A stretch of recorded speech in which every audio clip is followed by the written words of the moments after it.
Let's move ahead, viewers, to the other story that we're tracking right now. As the date for the Ram Mandir inauguration in Ayodhya approaches, we are seeing a big update coming in from Karnataka on this story. Now, what we are learning that the Karnataka Police Department seems to have opened cases for investigation against Ram Mandir activists who have allegedly engaged in property destructions and other offences during the peak of the movement for Ram Mandir 30 years ago. Further, regarding the incident of torching a minority-owned store in Hubballi on December 5, 1992. Shrikant Pujari has been taken into custody by the Hubballi police. Pujari is a third defendant in the case, and 8 more defendants are being sought after by the police. Pujari was put under court supervision. In a similar way, Hubballi police have created a list of 300 suspects they claim are connected to communal conflicts that occurred between 1992 and 1996. Here are the top reactions that we're getting on this story.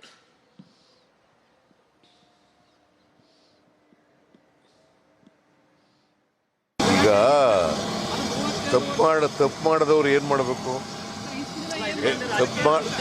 ತಪ್ಪು ಮಾಡಿದವ್ರನ್ನ ಏನು ಮಾಡಬೇಕು ರೀ? ಸುಮ್ಮನೆ ಬಿಟ್ಬಿಡ್ಬೇಕಾ? ಹಳೆಯ ಕೇಸ್ಗಳನ್ನೆಲ್ಲ dispose of ಮಾಡಿ ಅಂತ ಹೇಳಿದ್ದೀವಿ.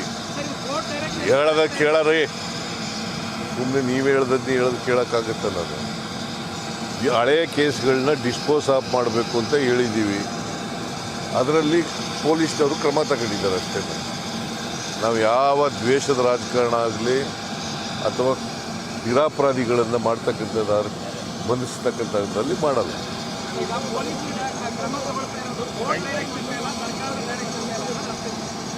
Court direction ಇದ್ದರೆ ಕೋರ್ಟ್ ಡೈರೆಕ್ಷನ್ ಪ್ರಕಾರ ಮಾಡ್ತೀವಿ.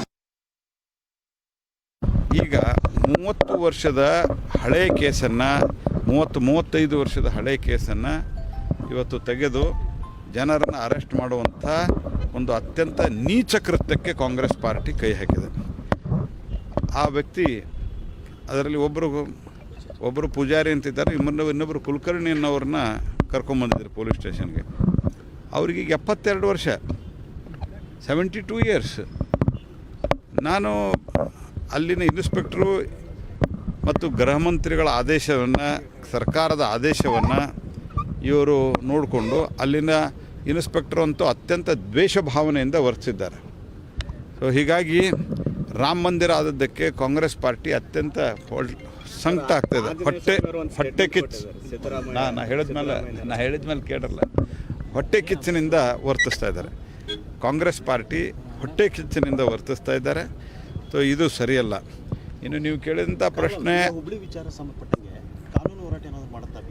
ಕಾನೂನು ಹೋರಾಟ ಅಂತೂ ಮಾಡ್ತೀವಿ, ರಾಜಕೀಯವಾಗಿಯೂ ಹೋರಾಟ ಮಾಡ್ತೀವಿ ಮತ್ತು ಸಾಮಾಜಿಕವಾಗಿಯೂ ಹೋರಾಟ ಮಾಡ್ತೀವಿ.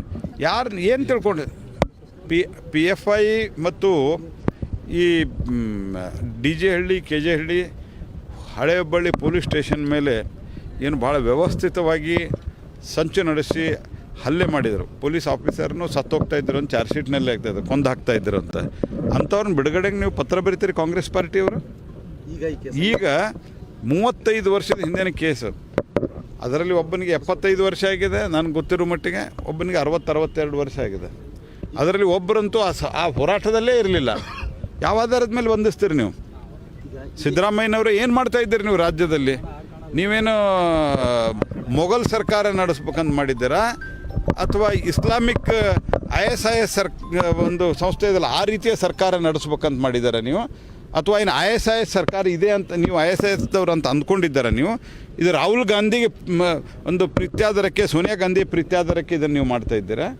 ಇದನ್ನು ಅತ್ಯಂತ ತೀವ್ರವಾಗಿ in Hubli, the ruling Congress party has dared to reopen the old case. 31-year-old case has been reopened, and our Hindu Karyakarta Shrikant Pujari has been arrested pertaining to protest during Ram Mandir episode. Bharatiya Janata Party strongly condemns the act of the state government, the act of the police. We demand the Congress party, Congress government should immediately release Shrikant Pujari. Tomorrow Bharatiya Janata Party has arranged a massive protest across the state of Karnataka. It's very unfortunate when the entire country is celebrating the Pratisthapana of Ram on January 22nd. The attitude of the ruling Congress party here in Karnataka, it clearly shows the present Congress government in Karnataka is anti-Hindu and repeatedly trying to hurt the sentiments of the Hindus in the Karnataka. So we'll expose this Congress government before the people of Karnataka and also before the people of this country. Tomorrow Bharatiya Janata Party is holding a massive protest across the barbaric attitude of the state government.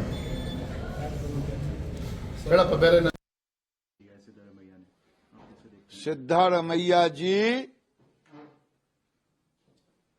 विनाश काले विपरीत बुद्धि। आप हिंदुओं को तबाह करना चाहते हैं, राम भक्तों को।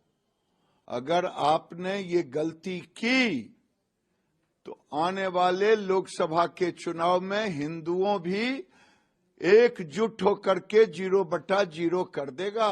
फिर उसके बाद देखना, राम भक्तों से टकराओ मत।